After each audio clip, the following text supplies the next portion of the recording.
Salut à vous, bien-aimés dans le Seigneur.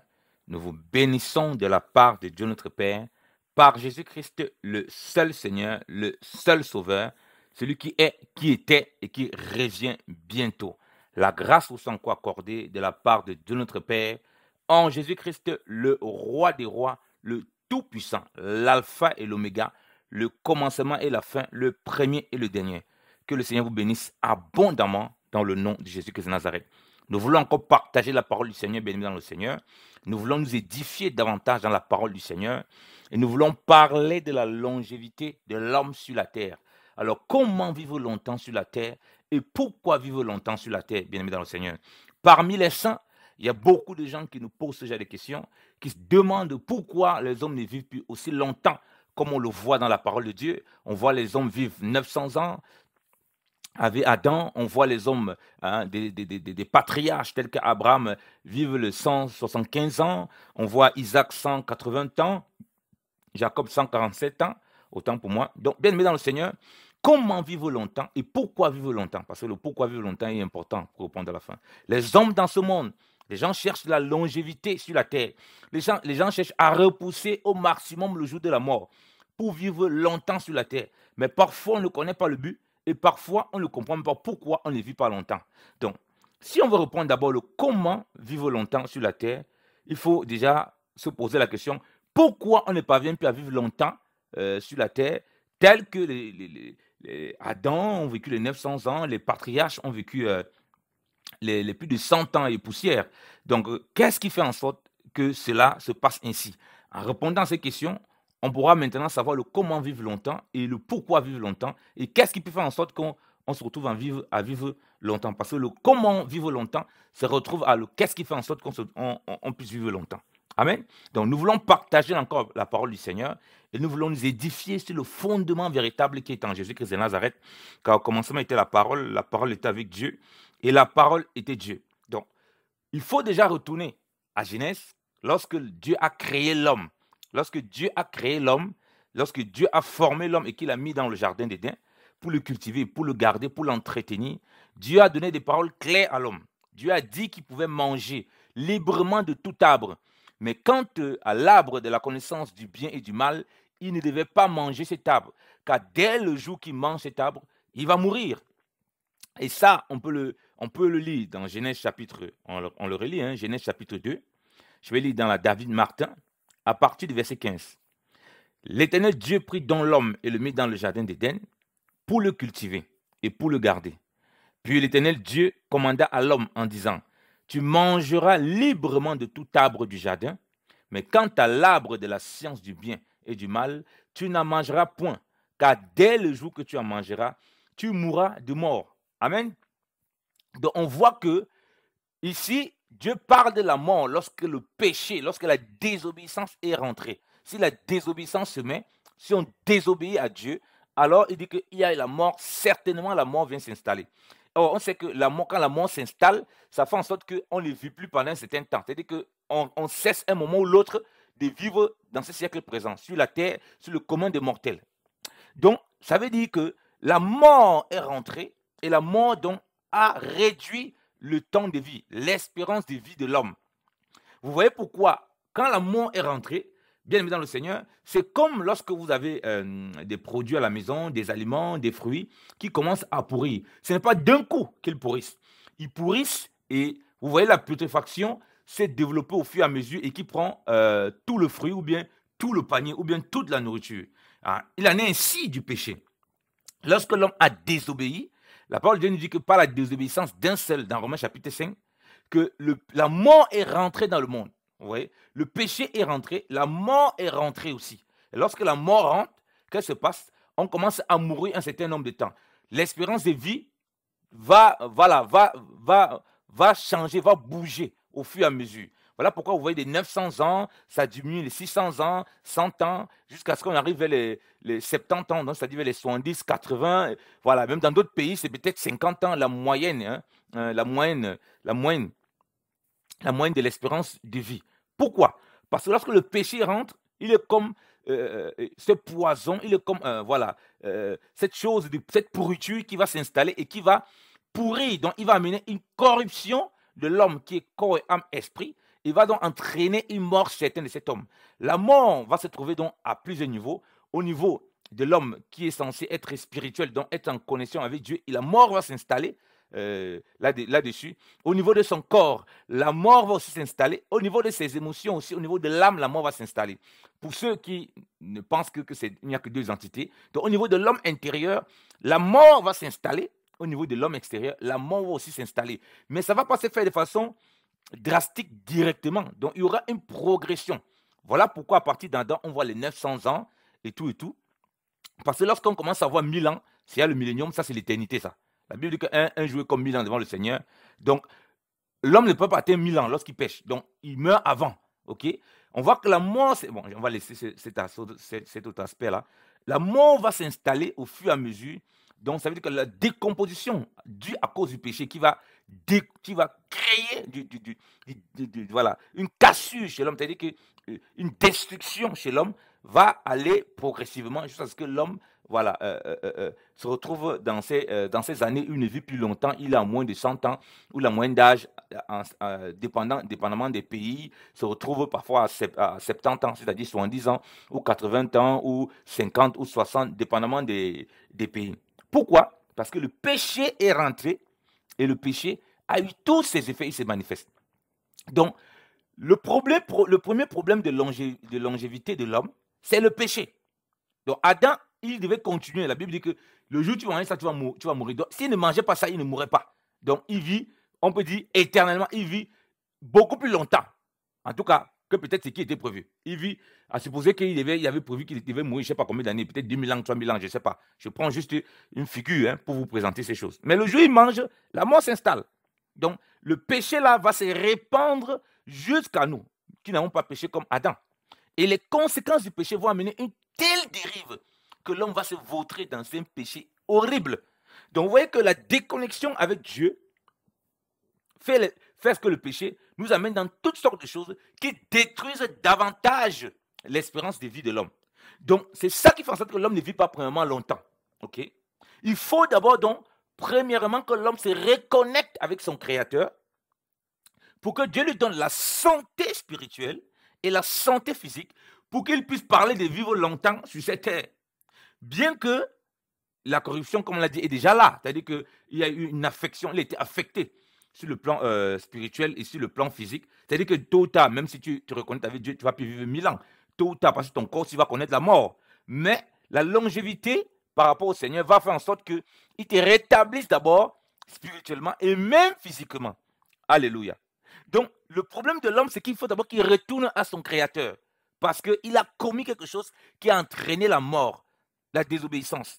Et qui s'est répandu sur nous tous. Et donc, nous avons péché. La Bible dit que tous ont péché et sont privés de la gloire de Dieu. Vous voyez? Donc, l'homme est privé de la gloire de Dieu. Et s'il est privé de la gloire de Dieu, Dieu est éternel. Dieu, c'est la longévité absolue. C'est l'éternité. S'il est privé de la gloire de Dieu, alors, automatiquement, il ne peut pas vivre longtemps. Il va faire que s'enfoncer. Et quand il est en contact avec Dieu, il va vivre longtemps pour l'éternité. Ça, c'est lorsqu'il a cru. Et aussi, sur ce siècle présent, Dieu peut le préserver de telle sorte qu'il vit pendant longtemps. Voilà pourquoi vous voyez avec les patriarches, tels qu'Abraham, tout ça, qui vivaient pendant longtemps. Et la Bible précise qu'ils étaient rassasiés des jours. Ça veut dire qu'à un moment, ils étaient fatigués de vivre longtemps. Ils étaient fatigués de vivre. C'est-à-dire que si la mort pouvait même les prendre, ça devait être quelque chose qui les arrangerait. Vous voyez, alors qu'ils vivaient les 140 combien d'années, mais ils étaient rassasiés des jours. Parce qu'ils craignaient Dieu, parce qu'ils marchaient avec Dieu. Donc la longévité sur la terre n'est pas par rapport à l'homme, c'est par rapport à Dieu. C'est par rapport à ton Créateur, en Jésus-Christ de Nazareth. Beaucoup de gens veulent vivre longtemps, on ne sait pas pourquoi ils veulent vivre longtemps sur cette terre. Si c'est pour vivre longtemps et vivre dans les délices de la chair, mais ça ne sert à rien. Parce que lorsque Dieu a créé l'homme, on a vu, il devait entretenir le jardin que Dieu lui avait donné, cultiver, le garder. C'est-à-dire qu'il marchait dans l'obéissance avec Dieu. Il marchait dans les voies de Dieu. Il faisait ce que Dieu lui demande de faire. Donc la longévité sur la terre, tu le veux pourquoi? Parce que comme on dit, comment vivre longtemps, c'est ça, c'est que tu te reconnectes à ton Créateur et tu fais le travail qu'il te demande de faire. C'est en cela que tu es utile pour le Seigneur. Si c'est pour vivre longtemps, pour continuer à faire les voyages par-ci, par-là, te pavaner et montrer, je ne sais pas quoi, ta gloire et ta richesse, mais ça ne sert à rien. Vivre longtemps ne sert à rien. Au contraire, Dieu va permettre même que tu restes un certain temps parce que Dieu veut que tu te répandes. Il dit qu'il est patient, il use de patience afin que tous parviennent à la repentance. Donc vous voyez que quand on parle de longévité, il faut d'abord retourner au Créateur. Il faut d'abord retourner à celui qui nous a créés et voir la cause de ce qui a entraîné la mort chez l'homme, qui a entraîné, c'est-à-dire que l'homme ne vit plus pendant bien longtemps. Et on voit donc les conséquences du péché qui se manifestent de plus en plus dans le siècle présent. Regardez la méchanceté parmi les hommes. Regardez comment les gens fument comme pas possible. Regardez comment on légalise la cigarette, un truc qui tue. On met sur le paquet de cigarettes, fumer tue. Mais les gens continuent à fumer. Comment ils vont vivre longtemps? Donc, on a détruit l'homme sur le plan spirituel et sur le plan physique. Parce que, comme je dis, les deux vont ensemble pour garder la longévité. Donc, mais quand on a détruit sur le plan physiquement, il est détruit. Et en plus, le corps encore est détruit. Alors, mais comment est-ce que les gens vont vivre longtemps? Regardez vous-même la pollution dans laquelle l'homme fonctionne. Que ce soit avec l'industrie, avec des choses. Parce que l'homme est toujours en train de vouloir avoir des choses. Et il oublie Dieu. Et il laisse Dieu. Voilà pourquoi l'espérance de vie est tellement médiocre. Voilà pourquoi on a toutes sortes de maladies qui naissent tout le temps. Tout le temps, il y a les qualités de maladies bizarres qui naissent tout le temps. Parce que l'homme a abandonné son Créateur. Il s'est vautré dans la boue du péché. Il s'est vautré dans les ténèbres. Et il ne veut pas revenir à son Créateur. Voilà pourquoi on légalise. Il y a des pays où on légalise même la marijuana, les herbes, tout ça que les gens fument. Après que les gens fument abusivement, qui donnent des troubles au cerveau, qui donnent beaucoup de problèmes de cœur. Les gens boivent comme pas possible. Regardez l'alcoolisme, comment c'est grandissant. Et les gens ont des cancers. Regardez les hôpitaux. Dans les hôpitaux, la plupart des gens qui sont couchés là, la plupart, c'est une vie de péché et de débauche. Une vie totalement éloignée de Dieu qui crée ça. Et on est étonné que les gens ne vivent pas longtemps comment. Alors que l'homme doit retourner à son Créateur. Parce que quand on parle de longévité, même, comme on dit, on retourne au Créateur, c'est quoi? C'est qu'il faut qu'on soit en santé. Physiquement, même si notre corps va connaître la mort, il y aura quand même une certaine santé qu'on aura. Tant physiquement que spirituellement. Mais d'abord spirituellement, parce que c'est Dieu qui a dit à l'homme, le jour où tu désobéis, tu vas mourir. Donc, ça veut dire qu'il y a une répercussion de l'aspect spirituel sur l'aspect physique. Il y a une répercussion. Donc, on ne peut pas faire les choses en inverse. Donc, beaucoup essaient d'abord d'entretenir le corps avant de régler les choses de l'esprit. Mais ça ne résout rien. Parce que dans cette longévité, tu peux essayer même d'être en santé. Il y a des événements que tu ne connais pas. Voilà, un accident peut arriver à tout moment. Il y a beaucoup de choses qui peuvent faire en sorte que ta vie du jour au lendemain soit ôtée. Même si tu prends un avion, l'avion fait, je ne sais pas quoi, voilà, l'avion fait, voilà, et tout, fait un accident, l'avion fait un naufrage, l'avion, voilà, pas un naufrage, l'avion, ce n'est pas un bateau. En tout cas, tu fais un accident d'avion, tout peut arriver. Donc, même si tu te gardes en santé, il y a un problème.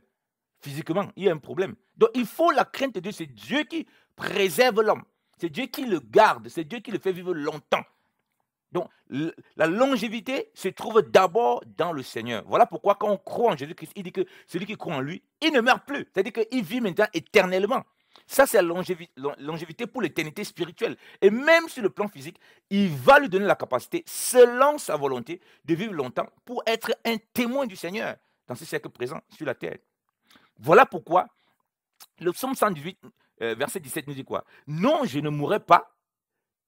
Non, je ne mourrai pas, je vivrai et je raconterai les œuvres de l'Éternel, les bienfaits de l'Éternel. Donc, le but de vivre longtemps sur la terre ici, c'est raconter les bienfaits de l'Éternel, c'est raconter les œuvres du Seigneur. Alléluia. Donc, vous voyez que la longévité passe par la santé, mais la santé, là, c'est qui l'a donné? Quand Adam a été créé, il a été créé corps, âme, esprit, neuf, sain et sauf, donc en santé. C'est Dieu qui a donné la santé. La mort a amené quoi? La maladie et toutes sortes de problèmes qu'on a aujourd'hui. Il y avait des maladies que l'homme, à cause, comme je dis, du péché dans lequel il se vautre. Regardez maintenant comment la méchanceté est facilement banalisée avec les nouvelles technologies. Les gens sont méchants. Les gens pratiquent toutes sortes de méchanceté publiquement. Les gens sont d'une méchanceté. Regardez à quel point les jeunes sont livrés à un tel degré d'impureté. Il y a beaucoup de jeunes qui se suicident parce qu'ils sont dans une relation d'impureté avec quelqu'un, la personne brise la relation, la fille ne veut plus, alors il fait quoi? Il se suicide. Tout ça parce que l'homme a abandonné son Créateur. Mais il faut revenir au Créateur. Repentons-nous et préparons les voies du Seigneur. Aplanissons les sentiers du grand roi. Jésus-Christ revient bientôt. C'est bien si tu fais du sport. C'est bien si tu prends soin de ton alimentation. Mais ce n'est pas ça qui te donne la longévité. La longévité vient par la crainte de Dieu. La longévité vient par le fait que tu repars à ton Créateur. C'est lui qui a déclaré que si il y a désobéissance, c'est la mort. Donc c'est lui qui peut savoir comment te donne la santé et tu vis longtemps pour raconter les bienfaits du Seigneur dans ta vie. Alléluia. Ce n'est pas juste pour vivre longtemps et pour continuer à fumer, boire, monter, descendre, vivre comme si de rien n'était. Jamais, ça ne se passe pas comme ça. Ce n'est pas comme si tu vivais, comme si tu es tombé du ciel, tu dis non, il n'y a point de Dieu. La Bible dit, le Proverbe 14, verset 1 dit que l'insensé dit qu'il n'y a point de Dieu. Lorsqu'on est dans l'incrédulité, comment on veut vivre longtemps? On ne croit même pas qu'on a été formé par un créateur. On croit qu'on est tombé, je ne sais pas où, du Big Bang, je ne sais pas quoi. Et du coup, on est étonné de beaucoup de choses qui ne vont pas dans nos vies. Lorsque tu ne marches pas dans la crainte de Dieu, tu marches dans la fraude, tu marches dans la haine. Combien de personnes, à cause de la haine, ça a créé les amertumes dans leur cœur et ça a créé des cancers. Combien de personnes sont mortes de problèmes de santé à cause de la haine, de l'amertume qu'ils ont avec quelqu'un? À cause de la jalousie, certains se retrouvent dans des problèmes bizarres, des maladies bizarres. Parce que ce côté-là, ils ont besoin de retourner au Créateur pour qu'il guérisse leur cœur en remplissant son cœur de tous ses bienfaits et remplissant le cœur du fruit de l'esprit dans toutes ses manifestations. La joie, la paix, la justice, l'amour et tout ce que le Seigneur produit par le Saint-Esprit. Alléluia. C'est là qu'on voit vraiment les bontés de l'Éternel. C'est là qu'on voit vraiment la longévité.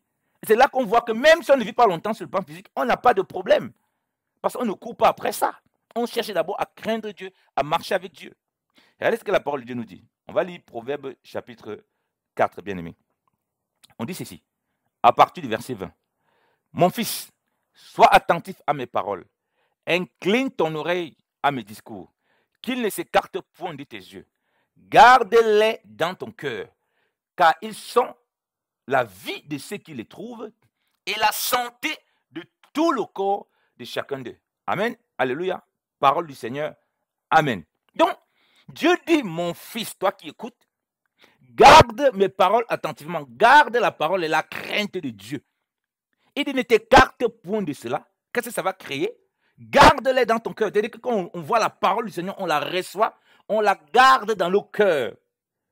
Et elle va produire quoi? Elle va produire la vie. Or, Christ est la vie. Donc, la manifestation de la vie de Christ est en gardant sa parole.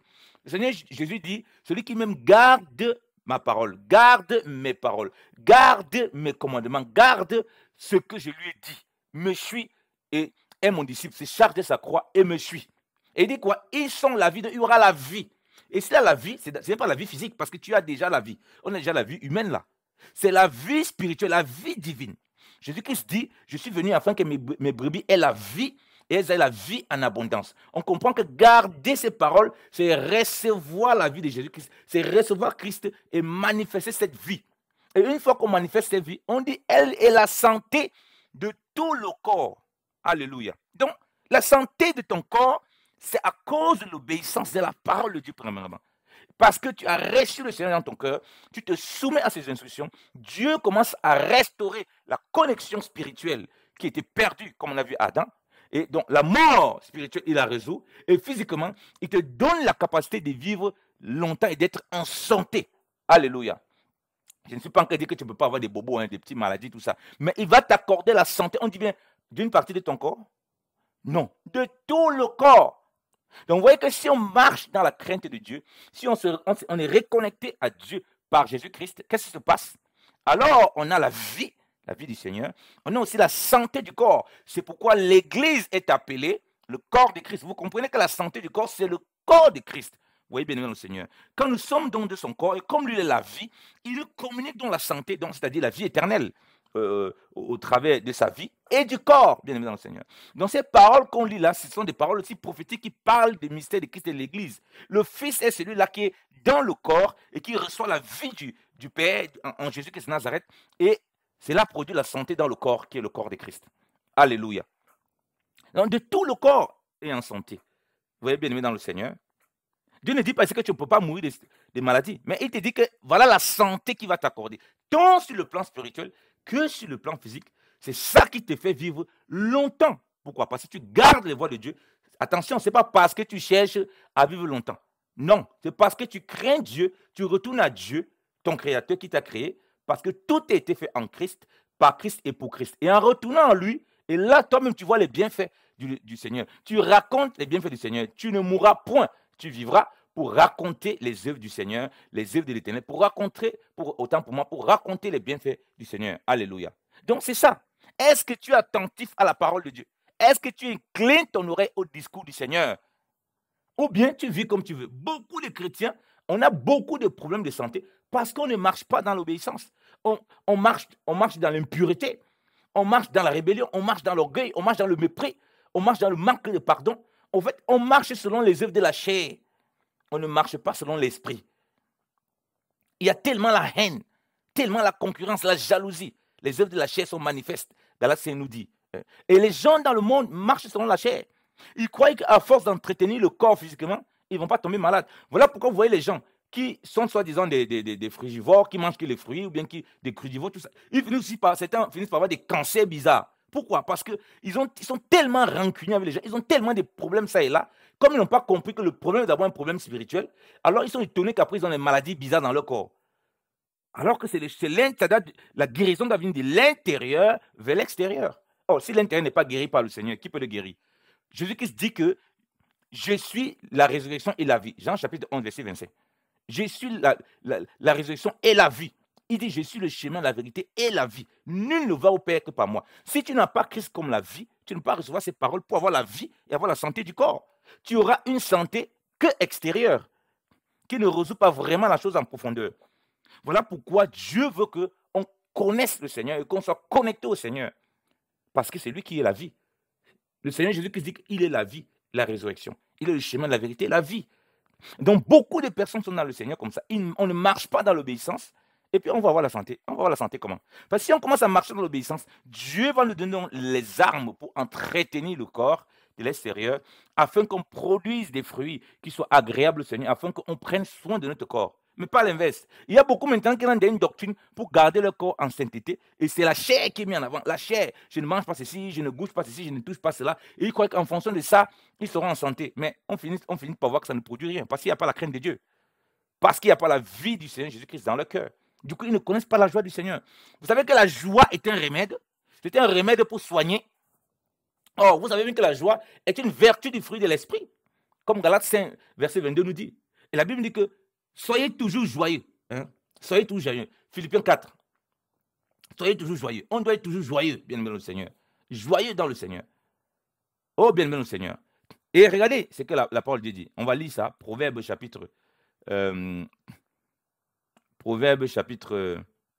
17. David Martin, même dans l'Ostoval. 17, verset 22. Il est écrit. Le cœur joyeux vaut une médecine, mais l'esprit abattu dessèche les os. Ouais, le cœur joyeux vaut une médecine, vaut un remède, dans certaines traductions. Mais l'esprit abattu dessèche les os, ça crée les problèmes des os, lorsque l'esprit est abattu. On dit le cœur joyeux. Oh, on a lu dans Proverbe 4 qu'on doit garder ces paroles dans nos cœurs, ça préserve nos cœurs. Le Seigneur nous dit de garder notre cœur plus que toute autre chose. Car c'est de lui que vient les sources de la vie, c'est de lui que vient tout découle les sources de la vie. On doit garder nos cœurs en qui? En Christ. Bien-aimé Seigneur. Donc, si tu marches vraiment dans la crainte de Dieu, en réalité, Dieu va te préserver, tant spirituellement que physiquement. Ça peut arriver, hein, tu as des phases où tu as des difficultés au niveau de la santé. Le problème n'est pas là. Le problème, c'est d'abord la connexion spirituelle et Dieu va s'occuper de t'arroser de l'intérieur vers l'extérieur selon comment il voudra bien te conduire. Alléluia. Donc, si tu as le fruit de l'esprit qui est en joie, ce sera une médecine, ce sera un vrai remède, bien aimé au Seigneur.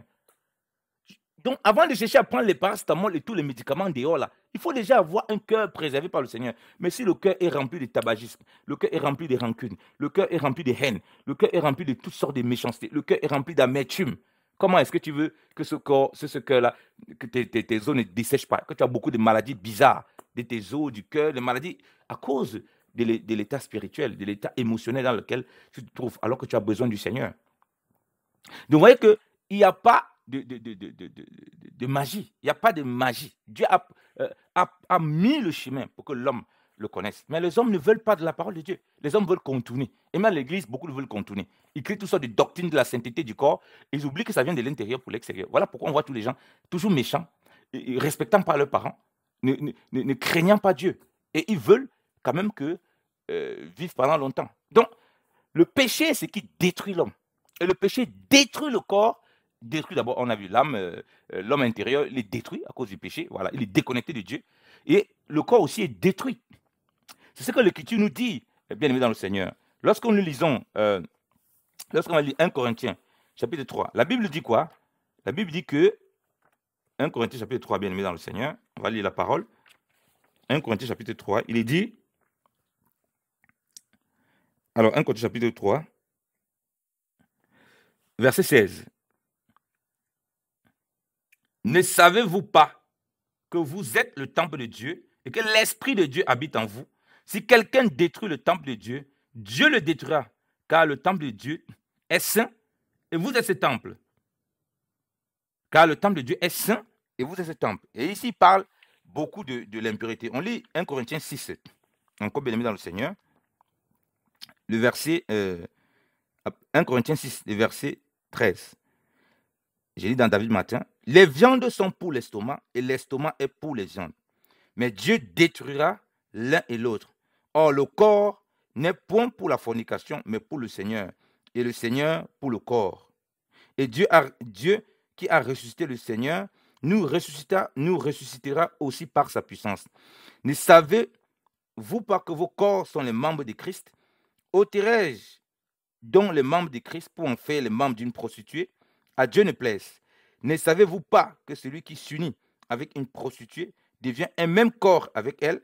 Car deux, est-il dit, seront une même chair. Mais celui qui est uni au Seigneur est un même esprit avec lui. Fuyez la fornication. Quelque autre péché que l'homme commette, il est hors du corps. Mais le fornicateur pêche contre son propre corps.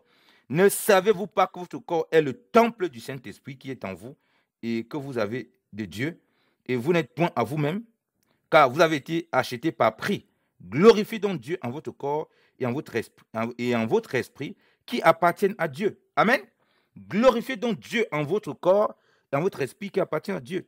On dit que le corps est le temple du Saint-Esprit, il ne doit pas être livré à la souillure. Vous voyez que lorsqu'on vit une vie de péché, que ce soit les choses à l'intérieur, les choses de l'extérieur, le Seigneur dit que ce qui souille l'homme, ce qui sort de son corps, de son cœur, telles sont les impuretés, les impudicités, la fornication, toutes sortes de choses, les mauvais désirs, les paroles malhonnêtes, l'orgueil, toutes les méchancetés viennent du cœur de l'homme. On a vu que dans Proverbe 14, verset 22, qu'il fallait garder les paroles dans nos cœurs. Et pour qu'on garde nos cœurs, il faut que nos cœurs soient purifiés, soient gardés dans la crainte de Dieu. Il faut que nos cœurs soient gardés par les fruits de l'esprit.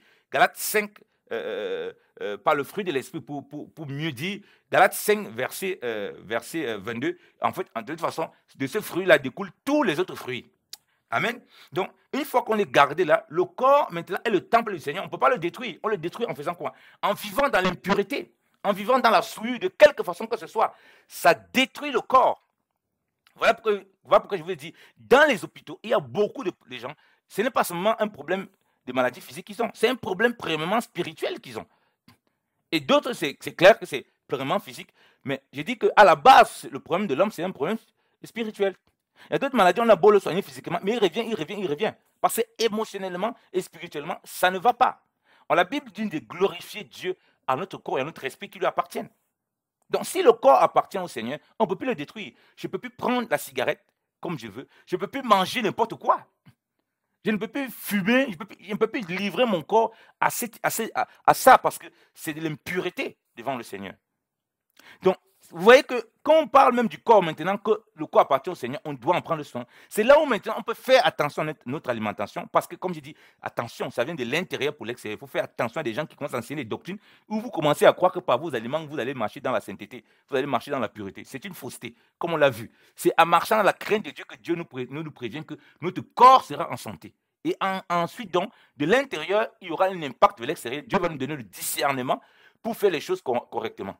Et que tout ce qui va vouloir, d'une façon, nous détruire le corps de l'extérieur, quand l'esprit est déjà glorifié, on va prendre attention à ça. Mais si l'esprit à l'intérieur n'est pas glorifié par le Seigneur, dans le Seigneur, et ne glorifie pas le Seigneur, attends, prendre soin de ton corps extérieur, ça sert à quoi? Ça sert à rien. C'est pourquoi beaucoup dans des religions et dans toutes sortes de pratiques qui ne craignent pas Dieu, qui ne connaissent pas Dieu, sont je ne sais pas quoi. Ils essaient de vivre longtemps selon la chair, mais ça c'est pour leur propre gloire. La plupart ne sont même pas des croyants, ou bien s'ils sont des croyants, ils ne connaissent pas le Seigneur. Donc voilà pourquoi il faut que tu comprennes, mon frère, ma soeur, et toi qui m'écoutes, que tu as besoin de Jésus-Christ pour vivre longtemps sur cette terre et pour rentrer au ciel avec Dieu. Alléluia. C'est lui qui a les paroles de la vie éternelle. C'est lui qui te promet la vie éternelle. Donc, tu vas goûter en vivant longtemps ici uniquement les prémices de l'éternité. Voilà pourquoi ces patriarches, tels que Abraham, Jacob, Noé, ils étaient rassasiés de jours. Donc, ils étaient pressés d'aller avec le Seigneur, rassasiés des jours. Donc, la longévité, selon Dieu, ça n'a rien à voir selon le monde. Les gens dans le monde, ils vont avec la longévité pour continuer à prendre plaisir, les plaisirs de la chair, continuer à aller de magasin à magasin, continuer à faire les voyages ici, cela, continuer à vivre dans les délices de la chair et non dans la connaissance de Dieu. Alors que l'homme qui doit vivre longtemps sur la terre, ça doit être celui-là qui est le sel de la terre pour saler la terre. Ça doit être celui qui est la lumière du monde, afin qu'on connaisse Dieu. Ça doit être celui qui proclame les bienfaits de Dieu, qui révèle la crainte de Dieu. En cela, la longévité pour lui, même quand il aura vécu 30 ans, il aura vécu tellement longtemps. Jésus-Christ a vécu 33 ans et demi par là.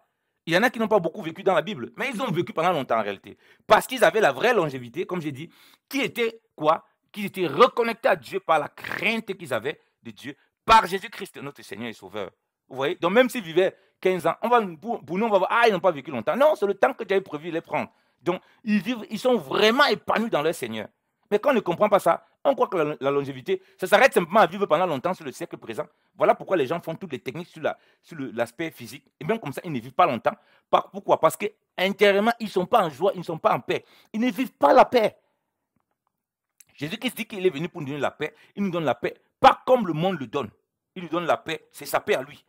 C'est la paix qui provient de l'Esprit de Dieu. C'est la paix qui provient du Saint-Esprit. Et c'est une paix qui provient de la connexion avec notre Père par Jésus-Christ de Nazareth. Alléluia. Donc, tu ne peux pas continuer en tant qu'enfant de Dieu. Tu dis que tu marches dans la crainte de Dieu. Tu ne prêtes pas attention à ce que tu manges. La Bible dit que les excès de table aussi, c'est un péché. C'est l'idolâtrie. C'est de la souillure. Donc, tu manges n'importe comment, n'importe quoi. Ça, ce n'est pas bien. Ça ne glorifie pas Dieu, bien aimé dans le Seigneur. Donc, ton corps, tu dois l'entretenir si tu es vraiment dans l'esprit. Si ton esprit glorifie le Seigneur puisqu'il était connecté, ton corps doit suivre. Beaucoup de chrétiens ont des problèmes de santé parce qu'ils méprisent complètement le corps. Dieu n'a rien créé au hasard. Manger les fruits, manger les légumes, manger équilibré, boire de l'eau comme ça se doit. Dormir, Dieu a donné un jour, il faut se reposer. Là, il donne le jour du sabbat parce que Dieu voulait que l'homme se repose. Il y en a qui ne se reposent jamais. Et puis, ils sont étonnés d'avoir des maladies bizarres, d'avoir des trucs bizarres. Ils disent qu'ils veulent vivre longtemps. Tu veux vivre longtemps comment quand tu n'as pas la crainte de Dieu? Bien aimé dans le Seigneur. Il y en a qui ne se reposent jamais. Ils sont toujours en train de courir, monter ça et là. L'alimentation est mauvaise. La vie spirituelle déjà est mauvaise. Donc, du coup, il ne pourra même pas avoir la santé de l'intérieur déjà. L'alimentation est mauvaise. En plus, il court à vouloir encore s'attacher à plein d'autres choses. Alors que Dieu veut lui donner la bonne santé, tel que le fils prodige.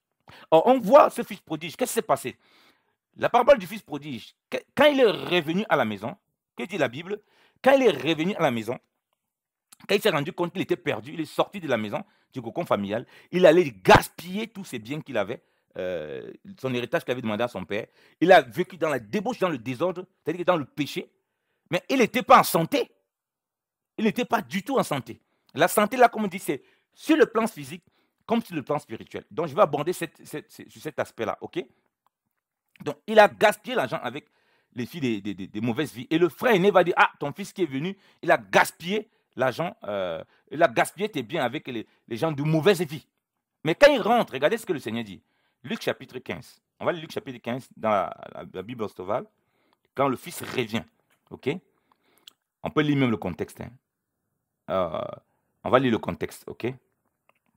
Je vais lire toute la parabole. Je vais lire à partir du verset 11.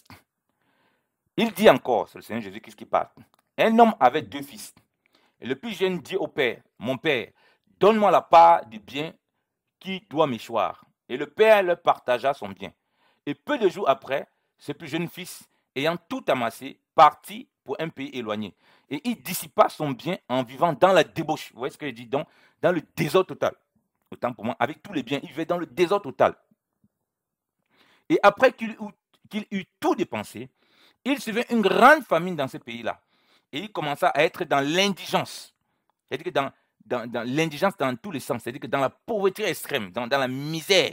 Donc, c'est-à-dire que spirituellement, physiquement, émotionnellement, il était détruit. Et s'en étant allé, il s'est mis au service d'un des habitants de ce pays, qui l'envoya dans ses terres paître les pourceaux. Il eut bien vouloir se rassasier des carouges que les pourceaux mangeaient, mais personne ne lui en donnait. Étant donc rentré en lui-même, il dit, combien de serviteurs au gage mon père ont du pain en abondance, et moi je meurs de faim. Je me leverai et je m'en irai vers mon père, et je lui dirai, mon père, j'ai péché contre le ciel et contre toi. Et je ne suis plus digne d'être appelé ton fils. Traite-moi comme l'un de tes mercenaires.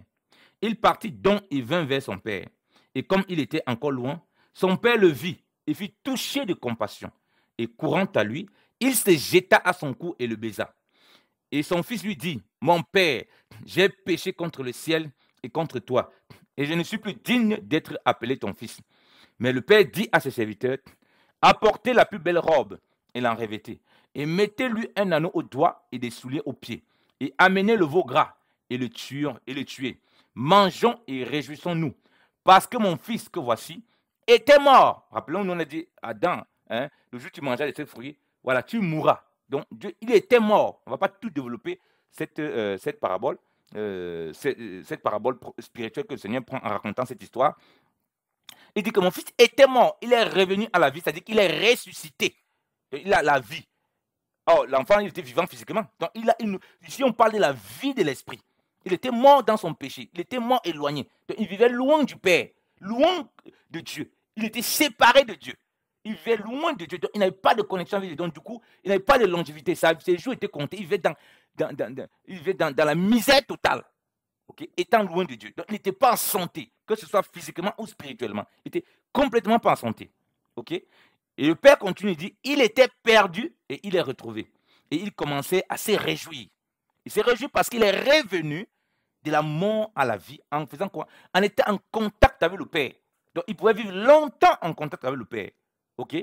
Comme je dis, tant sur le plan de ce siècle présent que sur le plan spirituel. Et on a vu que c'est passé par une repentance pour revenir au Père.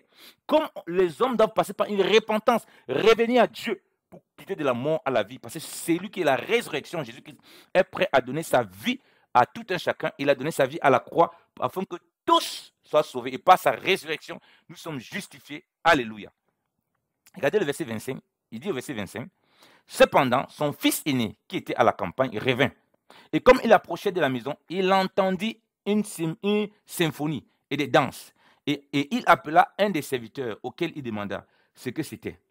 Et le serviteur lui dit, ton frère est de retour et ton père a tué le veau gras parce qu'il l'a recouvré en bonne santé. Alléluia. Donc Dieu maintenant met l'accent qu'il est revenu en bonne santé.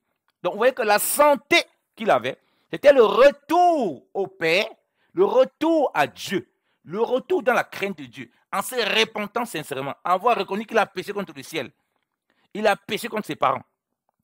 Et c'est détournant. Il est quitté de la mort à la vie. Et il avait vraiment cette vie qui lui donnait la santé qui est nécessaire lorsqu'on parle de longévité. Il y a aussi la protection de Dieu. La Bible dit, dans le psaume 23, l'Éternel est mon berger, je ne manquerai de rien. Il me mène vers des verts pâturages herbeux. Vous voyez? Donc, Dieu, c'est celui qui nous accompagne. Même dans l'homme de la vallée de la mort, je ne crains rien, car il est avec moi. Saoulette, ton bâton me conduise. Tu vois un peu? Donc, même dans l'homme de la vallée de la mort, il ne craint rien, parce que c'est Dieu qui te garde en toutes choses. Donc, il te donne la santé physique et il te protège. Donc, si même sur le plan physique, il veut que tu vives longtemps, tu vivras longtemps. Mais tu as déjà la longévité avec toi, parce que tu es en connexion avec le Père par Jésus-Christ qui est, lui, la vie. Voilà pourquoi Jésus-Christ dit que, en vérité, celui qui croit en moi a la vie éternelle. C'est-à-dire qu'il a la longévité éternelle. Voilà pourquoi la longévité ici sur le plan humain, ce n'est plus un problème pour lui. Il ne court plus après ça. Parce qu'il est en connexion avec celui qui est la vie. Il sait qu'il a la vie éternelle. Les hommes qui ne connaissent pas le Seigneur, ils veulent vivre longtemps ici parce qu'ils n'ont plus d'autre espérance.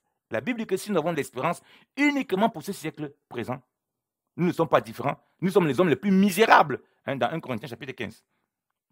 Vous voyez? Les gens, ils courent vers ce moment parce qu'ils n'ont pas l'espérance pour l'éternité. Mais lorsqu'on a l'espérance pour l'éternité, c'est la vie éternelle, c'est la longévité éternelle qu'on a goûtée, dans laquelle on est. Mais ce siècle présent, on n'a pas de problème. Voilà pourquoi je vous dis que pourquoi les gens cherchent comment avoir la vie, la longévité, c'est avoir la vie éternelle. croire au Seigneur par comment? En se reconnectant avec Dieu par Jésus-Christ de Nazareth. Là, on a la longévité tant sur la terre qu'éternellement. Et comme dit cette longévité sur la terre, en réalité, ce n'est pas en termes de jours. Parce que je peux vivre, comme je dis, pendant 20 ans, mais comme depuis tout petit, je suis consacré à Dieu. Je vis, c'est tellement. Oh, je suis content de servir Dieu. Paul dit, je suis pressé de tout part. Il est pressé d'aller avec le Seigneur. Donc, il estime qu'il a tellement vécu dans ce monde. C'est ça.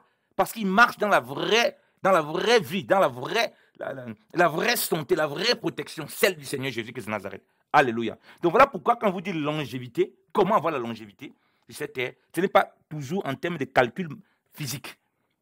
C'est en termes de crainte de Dieu. Alléluia. Et une fois qu'on a la crainte de Dieu là, on n'a plus ces problèmes. Et même sur le plan physique, comme je dis, c'est ce que Dieu veut sur le plan physique. Que les gens puissent vivre longtemps pour raconter ses merveilles, comme on a lu dans le psaume 118, verset 17. Bien aimé dans le Seigneur. Mais ce n'est pas le cas. Donc, il a été recouvert en bonne santé. Dieu veut tuer le veau gras pour toi, bien aimé dans le Seigneur, et que tu connaisses la bonne santé pour vivre longtemps par Jésus-Christ de Nazareth. Alléluia. Mais regardez encore ce que Dieu dit. Vous voyez beaucoup de jeunes qui ne vivent pas longtemps. Regardez ce que la parole de Dieu dit. Éphésiens chapitre 6. Les gens veulent vivre longtemps, mais ils ne craignent pas, ils ne respectent pas leurs parents. Ils sont rebelles à paix et à main, mais ils veulent vivre longtemps. Ce n'est pas possible. Éphésiens chapitre 6, verset 1. Enfants, obéissez à vos pères et à vos mères dans ce qui est selon le Seigneur, car cela est juste. Honore ton père et ta mère, ce qui est le premier commandement avec promesse, afin qu'il te soit bien et que tu vives longtemps sur la terre. Amen. On dit, honore ton père et ta mère. On dit, c'est le premier commandement qui est assorti d'une promesse. Or, ton père et tes parents spirituels, ton père, c'est d'abord qui? C'est Dieu qui est d'abord ton père, que tu dois honorer pour vivre longtemps sur cette terre, comme je dis, pour raconter quoi? Les bienfaits de l'Éternel. Et comme je dis, lorsqu'on est dans cette connexion avec Dieu, on n'a plus peur de la mort. Même qu'on vit, puisqu'un jour devant le Seigneur est comme 1000 ans. Donc, quand tu as goûté le Seigneur, tu es dans cette connexion. Mais même si tu vis, je ne sais pas, 5 ans, je veux dire, bon, un petit enfant peut-être ne connaît pas encore vraiment le Seigneur, tu meurs à 30 ans, mais pour toi, tu n'as pas de problème. Et les autres qui sont dire, ah ouais, il n'a pas vécu longtemps. Mais il a vécu très longtemps parce que un jour qu'il a vécu dans la présence du Seigneur, c'est comme 1000 ans. Donc, tellement il est connecté avec le Seigneur. Les psaumes disent qu'un jour dans tes vies vaut mieux que 1000 ailleurs. Or, on est en train de parler du pavis. Or, nous, on est pas seulement dans le pavis, on est le lieu saint, le lieu très saint. Donc, si on est vraiment connecté, rencontré avec Dieu, mais dis mais tu vis 5 ans dans la marche, dans la crainte de Dieu, mais tu as l'impression que tu as vécu une éternité. Tu es incroyable. Tu veux seulement quitter ce monde pour aller avec Dieu. Donc, du coup, vous comprenez le sens donc spirituel profond de la longévité. Voilà pourquoi j'ai dit, pourquoi vous voulez vivre longtemps sur la terre? Donc, du coup, tu ne vas plus chercher à vivre longtemps sur cette terre avec tes yeux physiques. Tu ne vas pas courir pour rechercher ça. Donc, tu ne vas pas chercher à honorer ton père et ta mère juste pour vivre longtemps ici. Ça, c'est l'hypocrisie. Tu vas honorer parce que cela est juste, comme on a lu au verset 1. Obéissez à vos pères et à vos mères dans ce qui est sans le Seigneur, car cela est juste. Donc, tu vas faire les choses parce que c'est juste, non parce que tu cherches un intérêt. Beaucoup de gens sont rebelles à père et à mère, à leurs parents biologiques, à leurs parents adoptifs, à ceux qui les ont pris, qui les ont élevés. Vous voyez même des filles que la mère a pris comme ça, elle a adopté, elle s'est levée un matin, elle a pris le mari de la femme. Elle a créé l'amertume. Et puis elle est étonnée de voir qu'il y a des catastrophes qui se passent dans sa vie. Des choses terribles se passent parce qu'il n'y a pas la crainte de Dieu. Donc, tu n'es pas soumis à ton père et à ta mère. Tu n'es pas soumis à ton père d'abord Dieu et à ton père et à ta mère qui t'ont élevé. Tu veux vivre longtemps comment? Et quand tu cherches à vivre longtemps, c'est pour ton propre intérêt. Ah bon, je vais quand même soumettre parce que Dieu a dit que c'est le premier commandement à sortir une promesse. Ça, c'est de la tricherie. Il te dit que ça doit être juste. Tu dois comprendre que c'est juste de le faire. Pas parce que tu as une promesse derrière et que tu veux chercher à t'accrocher derrière la promesse. Parce que, comme je dis, la longévité sur la terre, lorsque tu crains le Seigneur, ce n'est même plus fait en fonction de jours, calculer jours, mois. Parce qu'un jour, pour le Seigneur, comme 1000 ans. Donc, du coup, tu n'auras pas de problème. Tu vas connaître, tu vas goûter. C'est bon, le Seigneur. Et quand ce sera l'heure de partir, il va dire, mon fils, viens me rejoindre. Tu ne vas pas faire comme beaucoup de frères qui disent, oh Seigneur, attends, attends. Vous comprenez pourquoi beaucoup de chrétiens qui ne marchent pas dans la crainte de Dieu aujourd'hui, qui ne veulent pas le message du retour du Seigneur, ils disent, non, Jésus ne peut pas revenir maintenant. Il faut que je me marie d'abord, il faut que j'ai construit ma maison, il faut que j'ai créé mon entreprise. J'ai tellement de projets qu'il faut qu'il attende d'abord. Mon ami, tu cherches les siècles présents. Tu n'aimes pas Dieu, tu ne crains pas Dieu. Parce que le Seigneur siffle la trompette. Ah, mon fils, viens, on part. Tu dois être pressé de partir avec lui. Parce que tu es en connexion avec lui maintenant et tu vis longtemps depuis sur la terre. Parce qu'un jour pour toi, c'est comme 1000 ans. Chaque jour que nous passons, les bontés de l'Éternel se renouvellent de jour en jour pour nous. Alléluia. Donc, chaque jour que nous passons, nous sommes émerveillés par la grâce de Dieu. Donc, du coup, nous ne cherchons pas à rallonger le temps sur le siècle présent comme si on a des programmes spécifiques qu'on veut faire. Parce que le temps appartient au Seigneur. Et c'est lui qui nous guide. Étant donné qu'on est connecté à lui, alors on ne voit plus la longévité comme les païens. Voilà pourquoi les gens qui ne connaissent pas Dieu cherchent à vivre sur le plan numérique, sur le plan physique. Ils veulent progresser, je ne sais pas combien d'années, sans avoir la crainte de Dieu. Ça ne sert à rien. C'est normal, ils n'ont que cette espérance. Mais nous, on a l'espérance de la vie éternelle. Donc, on est pressé de rester dans l'éternité avec le Seigneur. Donc, on goûte l'éternité ici. Non, on sait qu'on vit longtemps sans le Seigneur. Et on comprend que c'est longtemps. Ça peut être tant sur le plan physique de ce monde, mais avant tout, c'est le fait d'être connecté avec Dieu. Donc, du coup, même si on a vécu 10 ans, on est mort à 25 ans, on est mort à 30 ans, quand on a connu le Seigneur, on a marché avec lui, on s'est réjoui. C'est les gens dans le monde présent qui ont dit, ah, mais il est mort jeune, ce n'est pas normal, les méchants, pourquoi il ne meurt pas vieux, Qui t'a dit qu'il est mort jeune? Il est avec son Seigneur, il a goûté l'éternité, il continue l'éternité. Pour lui, un jour est comme 1000 ans, donc depuis là qu'il vivait, compte le nombre de jours qu'il a vécu ici, qu'il était en connexion avec le Dieu. Et tu comptes que chaque jour, c'était 1000 ans. Dans cette connexion avec Dieu, compte chaque jour. Donc en réalité, il vit longtemps. Longtemps sur terre. Donc, quand Dieu parle d'abord de vivre longtemps pour l'enfant de Dieu sur terre, ce n'est pas d'abord en fonction des calculs numériques. Vous voyez bien le Seigneur. Voilà pourquoi il dit que comment vivre longtemps et pourquoi les gens vivent longtemps. Parce qu'en fonction des calculs, selon le Seigneur, mais il a vécu longtemps parce que chaque fois, il était dans la présence du Seigneur, il se réjouissait, il est pressé des deux côtés, d'aller vers le Seigneur, d'aller vers le Seigneur. Donc, les séductions de ce siècle présent ne peuvent pas l'embêter. Et du coup, il sera toujours dans cette santé spirituelle et dans cette santé physique. Et si Dieu veut même que sur le plan physique, il fasse de longues années, Dieu le fera. Alléluia. Donc, bien aimé dans le Seigneur, voilà la parole de Dieu qui nous est donnée.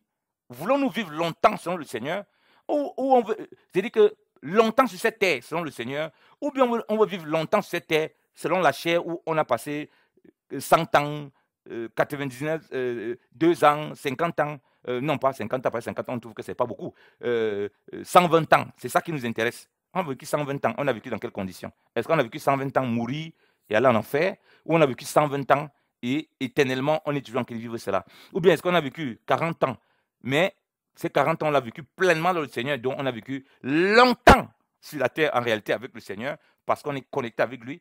Étant donné qu'on est connecté, les jours avec lui ne sont pas comme les jours physiques. Donc, on est pleinement rassasié des jours avec lui. Vous comprenez pourquoi les patriarches étaient rassasiés des jours avec le Seigneur? Parce que les jours physiques, là, mais quand ils avaient ces connaissances le Seigneur, waouh, c'était juste merveilleux. Bien aimé dans le Seigneur. Et sur le plan physique, Dieu l'a dit aussi par le cantique de Moïse. Lisons le psaume. Lisons le psaume. Lisons le psaume 90, dans le psaume 90, tant pour moi. Lisons le psaume 90, bien aimé dans le Seigneur. Alors, on va lire la parole. Il est dit, à partir du verset 9, j'ai dit dans David matin, car tous nos jours s'en vont par ta grande colère, et nous consumons nos années comme une pensée. Les jours de nos années reviennent à 70 ans, et s'il y en a de vigoureux à 80 ans, même les plus beaux de ces jours n'est que travail et tourment, et ils s'avancent bientôt, et nous nous envolons. Amen. Verset 11. Qui est-ce qui connaît selon ta crainte, la force de ton indignation et de ta grande colère? Amen. On s'arrête là. Donc, Dieu, par la bouche de Moïse, nous dit, Moïse a vécu 120 ans, okay, que voilà à peu près la moyenne d'âge qu'on voit dans les pays surtout un peu développés. Dans les pays qui ne sont pas très développés, c'est encore grave parce qu'il y a les problèmes d'infrastructure, il y a les problèmes de salubrité et tout ça. Mais ça reste le même problème, comme je dis. Sur le plan matériel, donc, qu'on calcule les jours physiquement, l'homme vit environ 70 ans à 80, donc 70 ans à 80, de moyenne générale, et d'autres vont un peu plus, Donc, de moyenne, en fait, ça doit être la moyenne. Pourquoi? Parce que voilà, comme j'ai dit, la notion de corruption revient au premier départ du péché, fait en sorte que le péché va dégrader, et l'homme arrive plus ou moins vers ces tranches-là. Et pour les plus robustes, c'est ça. Ils arrivent vers 80. Mais par-dessus tout, comme j'ai dit, celui qui a vécu même 50 ans, s'il a marché dans la crainte du Seigneur, il a vécu longtemps. Parce qu'un jour dans sa présence vaut mieux que 1000 ailleurs. Vous voyez un peu. Un jour dans ses pavis vaut mieux que 1000 ailleurs. Et un jour devant le Seigneur comme 1000 ans. Vous voyez, il est rassasié de la présence du Seigneur. Il est rassasié de la crainte du Seigneur. Donc, il profite pleinement de la présence de Dieu. Et même sur le plan physique, Dieu peut l'amener à vivre longtemps, comme il dit, physiquement, parce qu'il le garde dans la connexion avec Dieu, dans la sainteté, donc sur le plan spirituel et sur le plan physique. Donc son corps n'est pas livré à toutes sortes de choses. Donc, même sur le plan physique, Dieu va le préserver selon que Dieu l'appelle à manifester. Donc, quand je parle donc, en conclusion, quand je parle donc de longévité, vivre longtemps sur la terre, vous comprenez donc que ce n'est pas en réalité, avant tout, de vivre longtemps physiquement sur la terre, mais de vivre longtemps, c'est-à-dire d'être en connexion avec Dieu par Jésus-Christ. C'est ça que Dieu attend. Et Dieu parle d'abord, premièrement, de vivre longtemps sur la terre. Parce que là, tu es un témoin de Dieu. Et quand tu vis longtemps sur la terre comme ça, qu'est-ce que tu fais?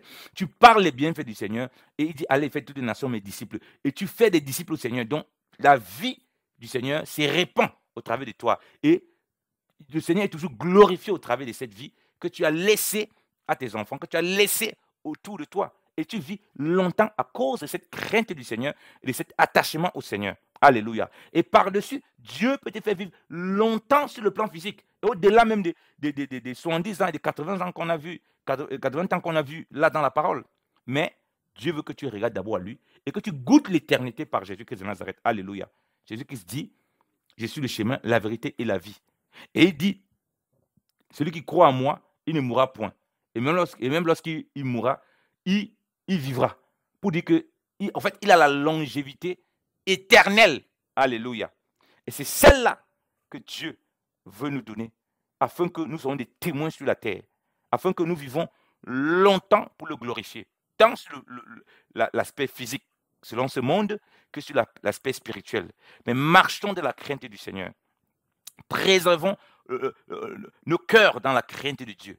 Et nos corps, voilà, entretenons-les selon le Seigneur. Mais comme j'ai dit, que tout part de l'intérieur vers l'extérieur et pas l'inverse. C'est-à-dire qu'on doit prendre soin de ce qu'on mange, parce que ça fait partie aussi d'être dans la crainte de Dieu. On ne peut pas manger tout et n'importe quoi.